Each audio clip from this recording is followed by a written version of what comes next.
What's going on, SHJ Army? Today we're going to be talking about how to not suck at dieting. Originally I was going to talk about how to diet over Christmas and Thanksgiving break into New Year's, but I realized that video was going to be very short because the key to that, and I'm going to give it to you anyway in this video, is don't diet over Thanksgiving and Christmas and New Year's. It's all going to be okay. You can cut the calories later, you can add the calories later, you can worry about it then. Take your 2, 3, 4 days, whatever your holiday, and don't diet. It's fine. Before I get into more about what we're doing in this video, I want to share some of the things that I've been reading. Book club announcement as well, but just a shout out to Nomadic Matt. I've been reading his Travel the World for $50 a Day. Also on the Kindle, I have his How to Teach in Foreign Countries. I've just used his site a lot, so I wanted to buy more than one book from him to show my support. Also Vagabonding, you can see my little notes in there. But real announcement, which will go up as reviews, is Crown of Midnight is what I've been reading instead of Handmaid's Tale because I couldn't read it on Kindle. I needed the actual book, so I ordered it. By the time I got there, it was about 200 pages into this. So I'm going to finish this, review this, and then for book club, we're reading Blood of Elves, which is the first book in the Witcher series. Spoiler alert. I'm not supposed to tell you that until the first of the month, but I did it anyway.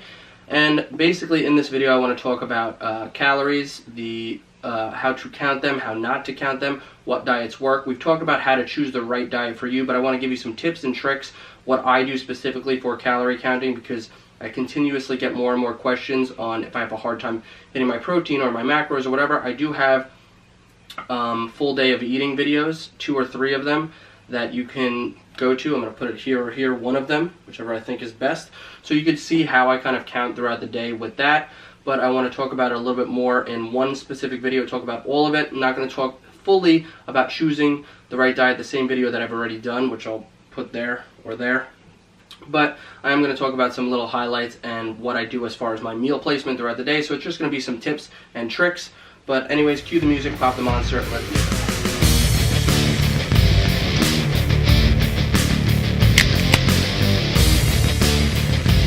I actually got rid of the laptop, cleared some space, and ate about 1,000 to 1,100 calories worth of Chipotle in between takes there. And that's important because one of the tricks that I wanted to talk about is that I have a bulk set of specific meals that I go to for lunch and for dinner, and sometimes snacks in between. Snacks, generally a protein shake or a protein bar just to hit the extra protein, where I know I'm going to use, let's say, a double scoop of protein, around 250 calories, 50 grams of protein to fit in, whereas a protein bar, I usually have a Quest bar, is 200 calories, 20-25 grams of protein. So that's easy things to just remember where I can fit that in anywhere. If I'm running low on protein, I can fit one of those depending on what I want. And my big meals, this is especially important when I'm cutting. I intermittent fast, and I use intermittent fasting as a tool just to basically help keep me full, help keep me not craving things. Always fast till 2, 3 o'clock, and that's what works for me. Part of not sucking at dieting, how to not suck at it, is knowing what's sustainable for you. So for some people, that might be heavy restrictions. That might be following paleo or keto, or a diet that involves intermittent fasting and keto, like the superhuman diet we use in the academy, or maybe vegan, or any of the other diets, Atkins diets, which is basically like keto, or any of the other diets we've covered, like the Mediterranean or the Nordic diet. So some stuff like that has specific restrictions, and the more restrictions are sometimes better for people just starting out because it holds you to, you have to eat just this, this, this, and this, and then you have to prepare ahead of time, and you have to know specific things. And generally, if you're trying to lose weight, that's going to keep you under a caloric intake, and if you're trying to gain weight, you just know you got to eat a little bit more food. So restrictions are sometimes good, but other times restrictions can hurt people who might already have restrictions. So maybe they have stomach problems, or they can't intermittent fast, or their schedule is a little different, and that's where I like to use the calorie counting, because calorie counting, from my experience, here's a double negative, can't not work for people if you stay under your calories. I generally shoot for about 500. I talk more about specifics with the numbers in that choosing your best diet. I actually write it all down, and I talk about how to gain, how to lose, how much is it in a pound. I'll just say 3,500 calories is a pound, so that's 7 times a week, 500 calories a day, either under or over, and that's 1 pound, just to be real quick about it. So you can't not do it unless you have like this kryptonite where you're not realizing what has calories, like if you're pouring olive oil all over your food afterwards, you're not realizing that you're adding fat calories to your salad or something like that, where you're not realizing you're having extra calories, then it's not actually the calorie counting that's not working, or the macro counting that's not working. It's just you're not realizing where to track. So I wanted to talk a little bit about how to track things and how I specifically do it. And this will work regardless of if you're doing keto or another restrictive diet, because this is how I personally plan my days. And if I'm going to out to dinner or out to lunch or out to somewhere where I could quickly type into MyFitnessPal or Google how many calories are in something, I'll do that, and then I'll have like another lump sum of foods that I normally eat that I could easily pick and choose to fit in whatever calorie range I have left. So what I specifically do is I have 2 big meals and some snacks. So I have go-to meals. So for example, let's say I'm on a 2,000 calorie diet range. My first meal of the day, which like I said is around 2-3 o'clock, I'm usually pretty hungry by then. I've already worked out, I've already done a lot of work throughout the day, so I want to get a big meal in, had a couple cups of coffee, maybe a Monster, and I sit down and I have a couple go-to meals. So some of the go-to meals, for example, I'll name 3 of them, is Chipotle, around 1,000 calories, 70 grams of protein with double meat. I have chicken and rice, basically a chicken combo with either fried or white rice on the side. And that's about 60 to 70 grams of protein and about 1,000 calories. And the third combo is like a halal food, which sounds pretty similar in what I'm going to name it. It's like a chicken and lamb double meat over rice and salad. And it sounds similar, but it's completely different than the other chicken and rice like Asian combo that I get. So that's like 3 specific meals that are around 60 to 75 grams of protein, around 1,000 calories. That's my one big meal for the day, and then the other 1,000 calories is going to come from varied sources. And I have, like I said, my protein shake, which is about 250 grams of calories and 50 grams of protein. So that's generally being fit in every single day to hit my usually range from 150 to 180 grams of protein. I try to hit 1 gram per pound of body weight, which I'm around 175 right now. So anywhere from 150 to 180 is generally where I'm hitting.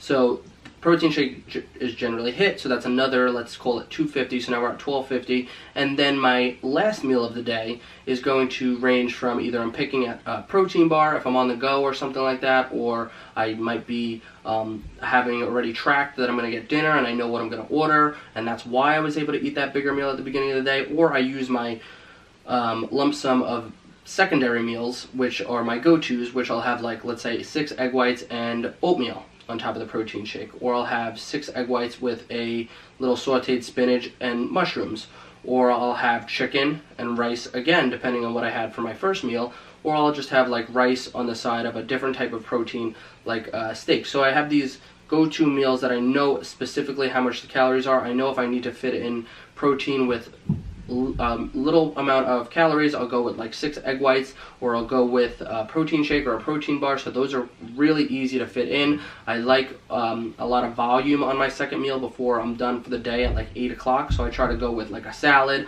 or like sauteed spinach and stuff like that, because you could have like 3 cups of spinach and saute it, and it feels like you're eating a lot of food, make it nice and seasoned and stuff, but you're actually not eating that many calories, maybe 100 calories or less. So I like going with meals like that. So I have these go-to meals for both my big meals, and I have my protein shake that I do every single day. But if I go to lunch, let's say, and I get an ahi tuna burger, which is one of my go-tos if I'm going out anywhere, or sushi or something like that, and I have 750 to 1,000 calories or even 1,200 calories, I now know what I could fit in later on. I'm not going to fit in the Chipotle because that's 1,000 calories. I'm not going to get my protein, but I'll fit in a protein shake for 250 calories on top of, let's even call it the higher number, at 1,250 I had for lunch. I ate 1,250 calories at lunch because I went to the Cheesecake Factory with my family, and now I'm at 1,500 calories after my protein shake, and now all of a sudden I could still have a 6 egg whites, sauteed spinach, and probably even a protein bar after that for the other 500 calories if I need more protein or less protein or whatever it is, and I can mix things around. Maybe don't have the oatmeal, maybe don't have the sauteed spinach, mix and choose. And generally, even on the regular days, if I don't go out at all, it's 1,000 calorie for the big meal. It's a 6 egg whites and something on the side for a small meal, protein shake, and then I'm left with 300 to 400 calories depending on how that cycle went, to just have whatever I want. And this could be considered a cheat meal, or it could be considered just not cheating at all because I'm still under my calories in my cutting range at 2,000. Considering that I would be at 2,500 just to maintain weight, that's a lot of calories that I could technically utilize. But staying even in that cutting range of 2,000 calories, I still have a 300 to 400 gap where I could eat whatever I want. I've hit my protein. I've ate good food the entire day, and now I could go and get a full bag of pop fries for 400 calories, or a Halo Top ice cream for 300 calories, or anything else that I want to fit in there that's like a little snack that's a cheat, technically speaking, on any of these other diets. But I've hit my macros, I've counted, and I've done what I needed to do in order to stay under my calories while hitting my protein goals. And generally the fat and carbs will fall in place around there. The other macros will fall in place.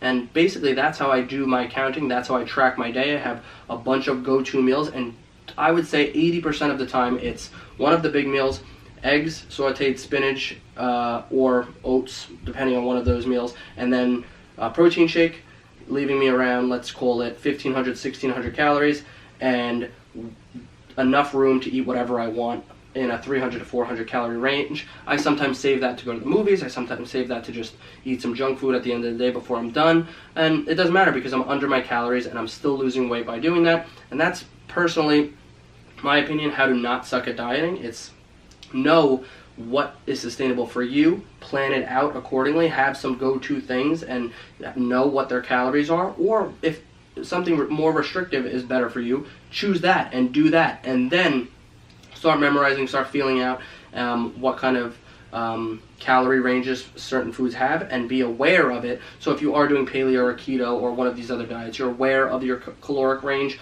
You're not going like 3,000, 4,000, 5,000 calorie range by eating so much food over while you're on this restrictive diet. So you have this range because you are going to have to go lower. Some people have this hard time where they can't lose weight even when they're on a super restrictive diet because they're just eating too much. So it's good to still be aware of the caloric intake because calories still matter regardless of the diet. It's just a matter of the restrictions that are enabling you to get to it, the certain tool that you're going to use in order to either lose or gain weight. So that's my opinion, how to not suck at dieting. One last thing that I want to say again is Thanksgiving and Christmas is coming. The way to not suck during that is don't worry about it.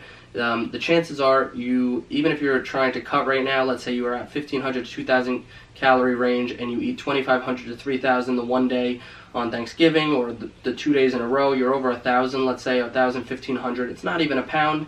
You can make up for it the following week. You're going to lose it back off. Enjoy yourself. Enjoy the holidays. Worry about it in the next meal. And don't worry too much. That's how to not suck at dieting and make the diet not make your life suck, basically. So hope you like this. Smash the thumbs up button if you did. Leave some suggestions in the comment section, and I'll talk to you later.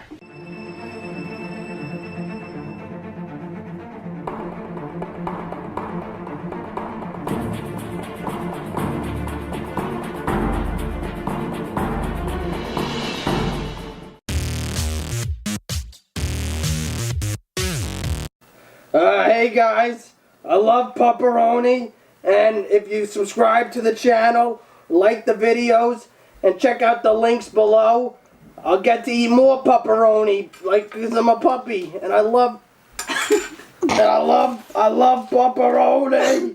Please, get me more pepperoni, I just need it. Oh yes, pepperoni's so good. Please subscribe and like.